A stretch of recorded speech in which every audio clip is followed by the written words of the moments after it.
Hurrah, Poke Nerds! Welcome to the trainer section of the video. Our featured trainer is Kyle, aka Dozer8. He faced Ridge this week. How's it going, Kyle?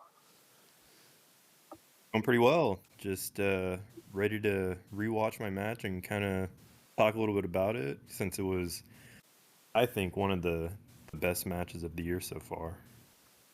Yeah, I feel like your guys' match is always pretty competitive. Though, have you ever lost to Ridge? Yeah, I lost to him a couple years ago when we played for the fifth place. Uh, fifth place, we had a best of three and we each won one match and then I won the third one. So I think that's the only time I've technically lost. Although I will say, I think one of the times that I played against him, I pretty much just, used Gastrodon, Toxic, Protect the whole time. So I don't really consider that a real win. Yeah. Well, we're learning every year in this league. Okay, so let's get right into it. Can you see my screen, Kyle? You see Yeah. the matchup? So, Yep. I guess was this the team you expected? And then just in preparation in general, what mons were giving you issues that you really had to build your team around? So after watching Ridge's previous matches, I saw Knuckle Stack really just play a major role in his win. So I really had to counter hard against him. Um, I wasn't really anticipating Stock and Dusk Noir to be in there, and I was really prepping for Skarmory. And so even 20 minutes before our match, I was really thinking like, shoot, if you bring Sock, what the heck do I do? Because I wasn't really prepared. I know Sock has such a good physical attack, and I wasn't fully prepared for that. So those were kind of the surprises. But I knew for sure if I was gonna come in, I was gonna be ready for Skarmory and Knuckle Stack. Okay, so you see this squad that he brought. Um, who are you predicting that he's starting, and who are you starting? Are you starting the same mon every time, or did you have a few options in line? I mean, one of my things is I try to start with a new mon almost every time. Obviously, depending on the opponent. I I figured he was gonna go with Knuckle Stack to start, so I was a little surprised when we started the match and I didn't see that.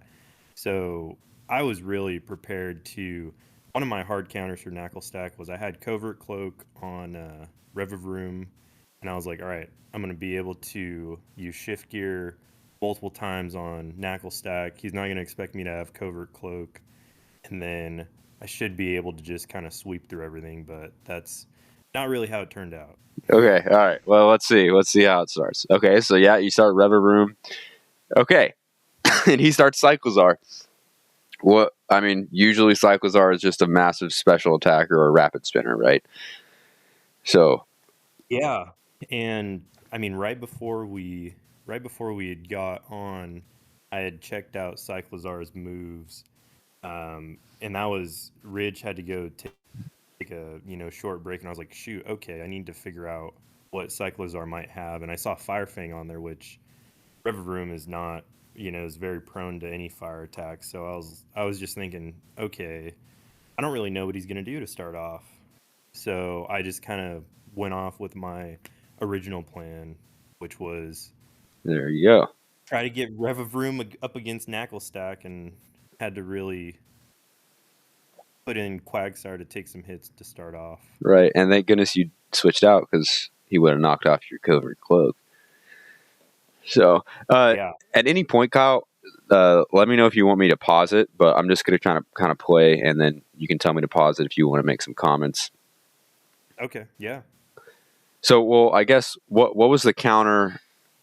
How does Quagsire counter Cycles, or did you just switch him in just to beef attacks? I mean, I was more just kind of seeing what Cyclozar had, and I had thought about putting the Dunsparce in there because I had rattled on it. So I was like, shoot, okay, if I can get the Dunsparce's speed up a little bit, I'd actually put agility onto Dunsparce to try and see if I got hit with a rattled, with like a U-turn or a knockoff, and then I used agility, I would have at least outsped pretty much every mon that he had. So Oh snap! I I thought about it, but I was like, Quagsire can take some damage, and I don't think there's anything that he had from any of his mons that would hurt Quagsire. So I just kind of threw him out there, take some Yes, hits. safest switch. Yeah.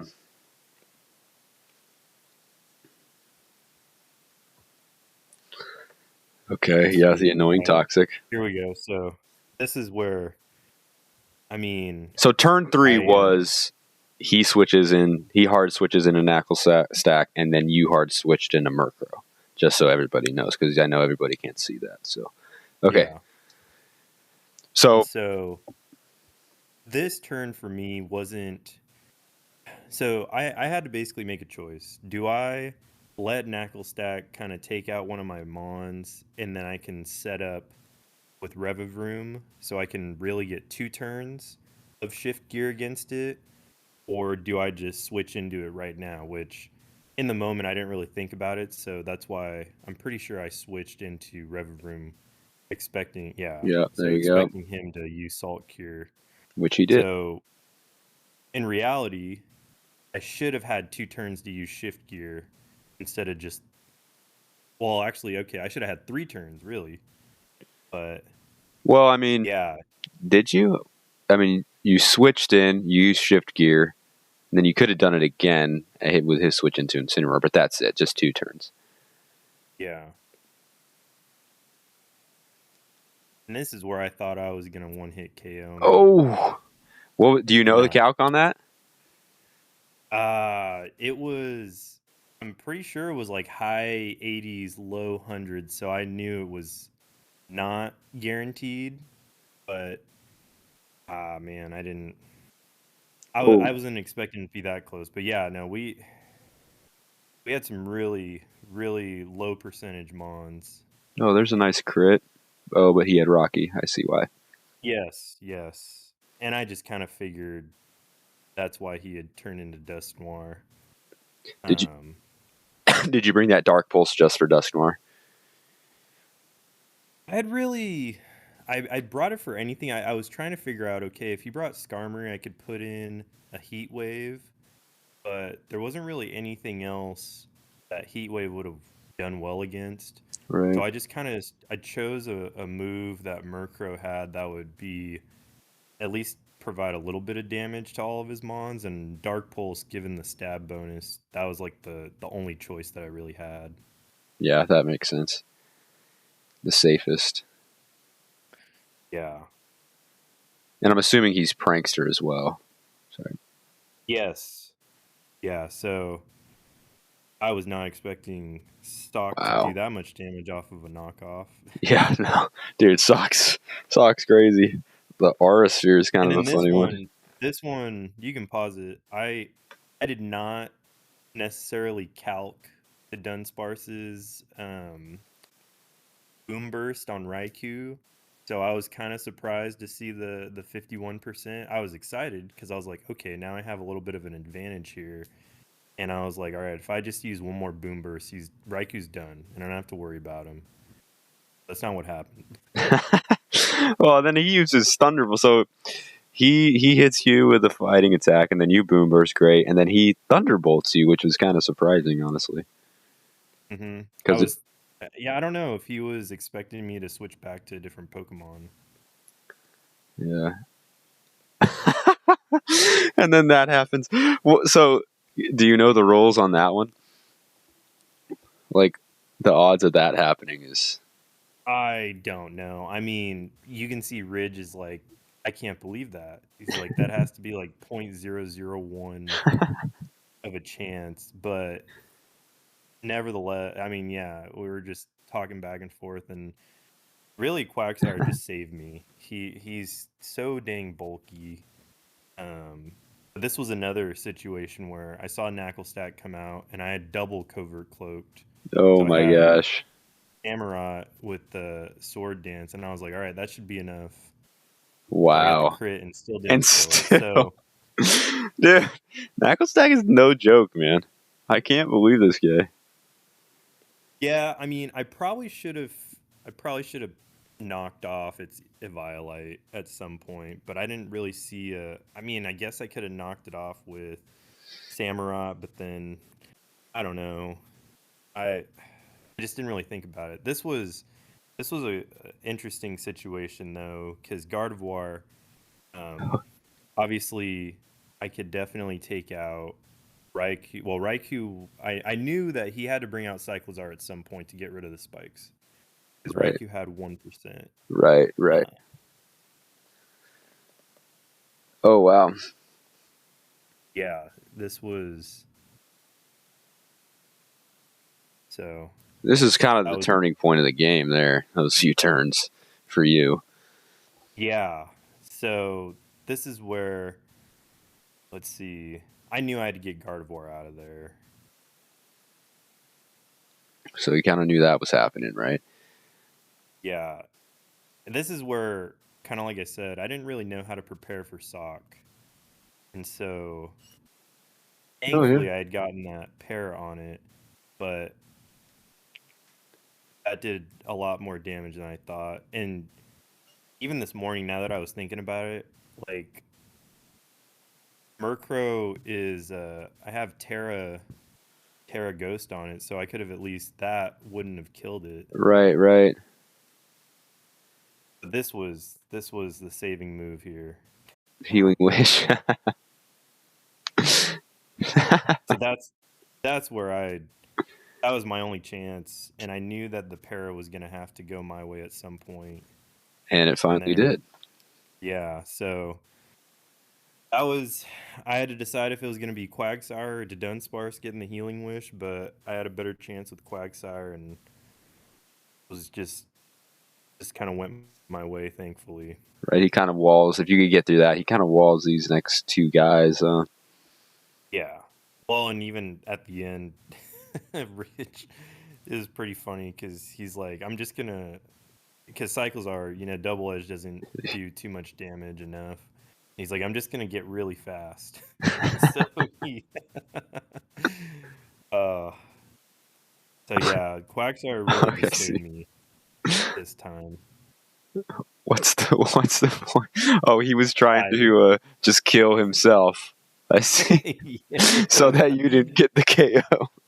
yeah, it was pretty funny, but nevertheless, it was such a fun game. I was thinking about like halfway through, Parker had said, "Man, this is a great game," and I was like, even if I were to lose, it's still fun. Right, right. It's you know, and Ridge has been such a competitor the last couple years. He's definitely scared me. So Yeah, I just took an L from him. I mean, I haven't been prepping as much as I should and used to, but you used to not have to prep for Ridge, and you could win. Now you have to actually. He's a big time. He's one of the big. He can compete with the big four or the big five, whatever it is in our league now. So yeah, I've liked the parody. I mean, the last couple of years, it's really been those big 4 or 5, but I think there's really a lot of people that can compete now. yeah, oh yeah, no, for sure. Especially with the PAB adjustments and whatnot. Um, Mhm. I guess I'm gonna wrap it up, but I wanted to ask you before I do, how much time do you usually spend prepping, and how much time did you spend prepping for Ridge? So I try to limit myself to 30 minutes a night on, going on Showdown or looking at Pokemon stuff. So, I mean, for Ridge, I took a couple of nights off, not because I felt like it was going to be an easier match, but more so I was just busy and tired, and so I would say that I took about three days, so like maybe a couple hours in preparation for it. But I knew that if he had brought Knackle Stack, I was going to be in good shape. But if he didn't, then I knew I was going to have to pivot pretty hard. Right, right. That's the fun thing about drafts. So, Yep. all right. Well, thanks for coming on. I see you play Dan A. I think it is next week. Yes. So the So stall gotta get king. prepared. Yeah, gotta get prepared for a stall match. Oh, gosh. So just do hyper often so that the game ends really early. Yeah, no matter what. Yeah, yeah. Win or loss. All right. Well, good luck and thanks for coming on, Kyle. All right, appreciate it. Thank you, Cole. Yep. Peace.